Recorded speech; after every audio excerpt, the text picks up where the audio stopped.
Working the night shift at a motel on the outskirts of a small town, I've experienced my fair share of strange encounters. But one stands out, and it sends chills down my spine to this day. I was in my early 20s at the time, juggling college and a full-time job. The motel was a 2-story, run-down building with around 20 rooms. It was seldom full.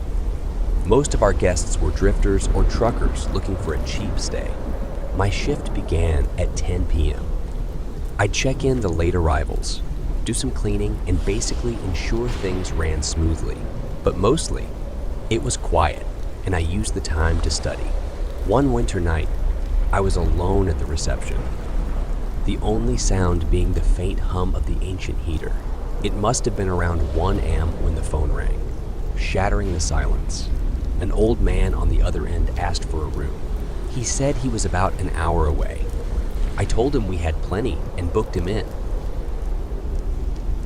Around 2 an old Cadillac pulled up. A man stepped out, looking just as worn as his vehicle. He was tall, with a hunched back, and walked with a slight limp. His face was hidden under a wide-brimmed hat. He checked in, paid cash, and asked for room 11.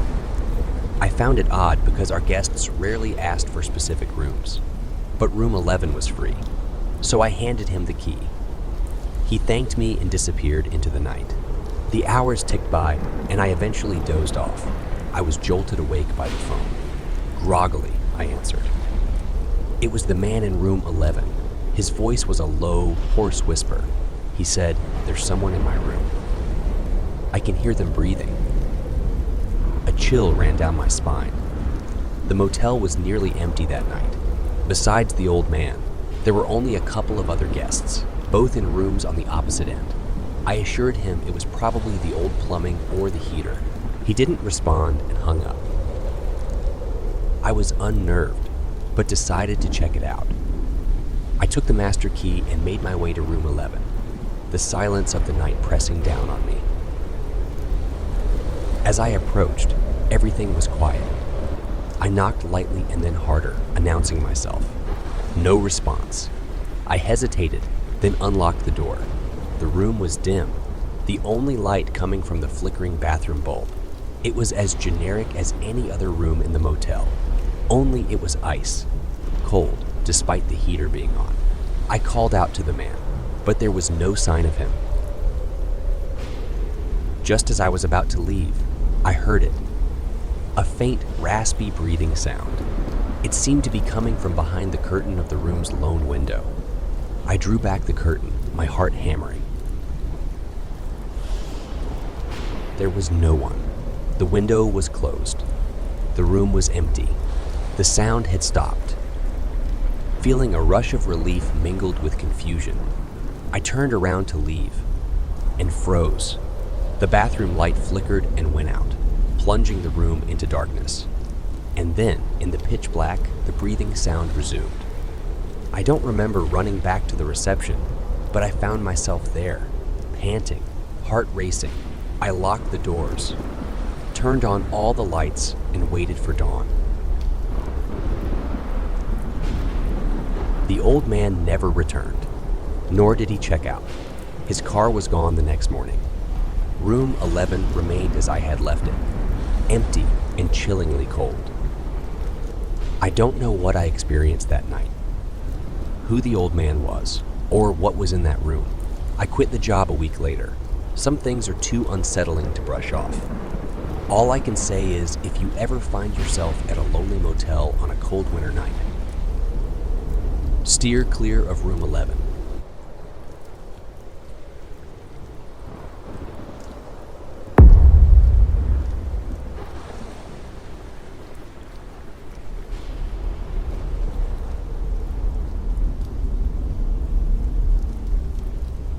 Ever since I can remember, I was always fascinated by the allure of the night.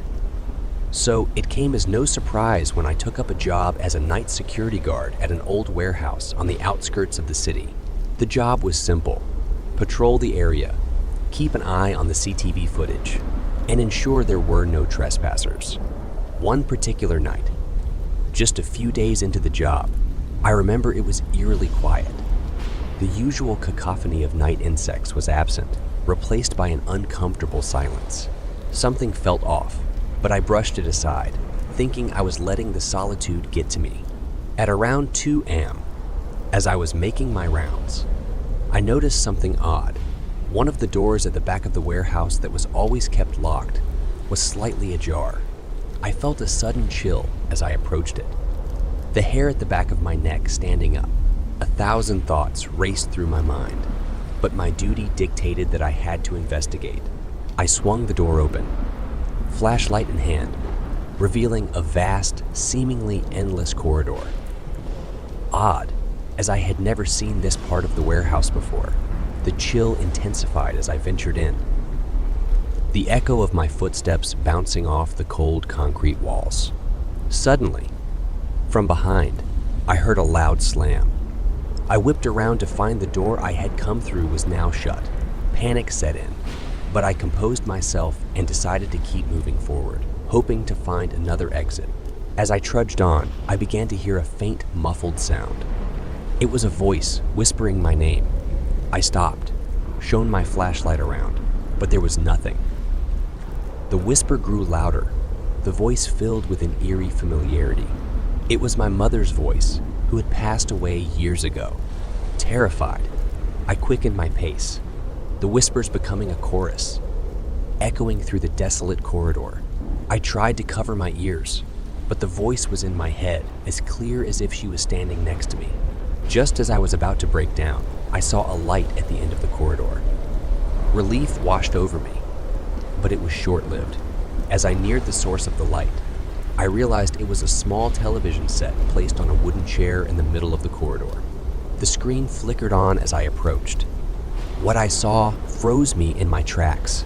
It was footage of me at that very moment, standing in front of the television. I watched in horror as on the screen. The version of me was suddenly engulfed in darkness, as if someone had snuffed out all the light. I turned around to find the corridor I had come from was gone. I was standing in a room, the only source of light coming from the flickering television. The whispers had stopped, replaced by a deafening silence.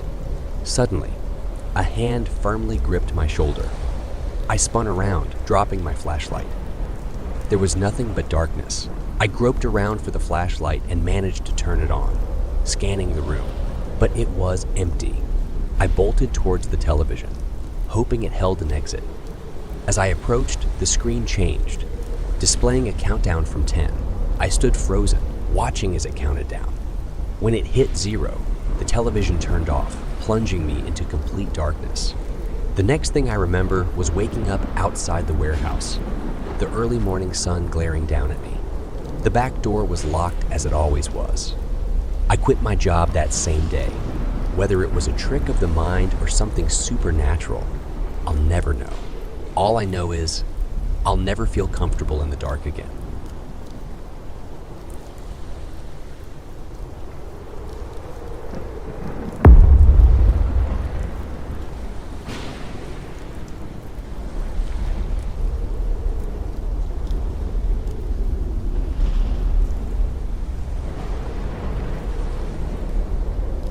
I had always enjoyed the calm serenity of night shifts, the solitude, the silence, the allure of a world at rest. For the past 6 months, I worked as an emergency dispatcher, and while some nights were filled with adrenaline, pumping emergencies, most were uneventful, but nothing prepared me for that chilly October night. The clock showed 7 when the first call came through. There was no voice, only soft, labored breathing. I immediately responded. Emergency services. How can I assist you? The line went dead. Maybe it was a mistaken call, I mused, logging it nonetheless. 10 minutes passed before the phone rang again. This time, the whisper was faint but clear. They're here. The voice was eerily familiar. Who's here? Can you provide your location? My fingers raced across the keyboard, trying to trace the call. The line went dead again. Puzzled, I leaned back in my chair, scanning the room. It was then I noticed the control panel showing that all the building's security cameras were offline. Odd. This hadn't happened before. I was about to call maintenance when the phone rang for the third time. "Why did you leave us?" the whisper came. The familiarity of the voice finally clicked. It was uncannily similar to my younger brother, Alex, who had died in a car accident a decade ago. Fear crept in. I tried speaking, but the words caught in my throat. The line cut again. Desperation compelled me to check the call source. It was coming from inside the building. I bolted up, pacing the room, trying to rationalize. The town was notorious for pranksters, especially during October. But how could they mimic Alex's voice so perfectly? I gathered my courage and decided to investigate. Grabbing a flashlight, I ventured out into the dimly lit corridor. The silence was deafening, broken only by my rapid heartbeat. Halfway down the hall, a muffled phone ring echoed. Following the sound, I found an old dusty landline in a janitor's closet, off the hook and vibrating softly. No one had used these phones in years. I replaced it, hoping that would end this eerie game. Returning to the control room, I found a note on my chair.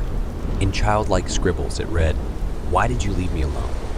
My heart raced, thinking of that fateful night. Alex had wanted me to drive him to a friend's house, but I had declined, busy with college work. He took the car and never came back.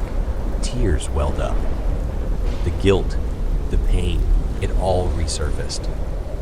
I contemplated calling the police, but realized I had no tangible proof, only a possibly coincidental prank and a note. As I sat, the building's POS system crackled to life. "It's cold here," the whisper echoed, filling every corner. Alex's voice full of anguish. I frantically tried shutting it off, but it continued. "Why didn't you come?" The sun started to pierce the horizon, bringing the longest night of my life to an end. Exhausted, I decided to confront my boss about the events, ready to resign. But his response stunned me. He confessed that every dispatcher before me had a similar experience during their tenure. One night where the grief and guilt they harbored manifested, possibly due to fatigue, stress, or the weight of the job. It had become an unintentional initiation. Some stayed, drawing strength from confronting their past. Others left, too shaken by the ordeal.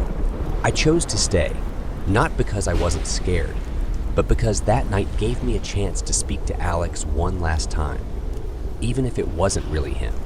To this day, when trainees ask about my worst night as a dispatcher, I recount a tale of a relentless storm and power outages, never revealing the true horror of my midnight caller.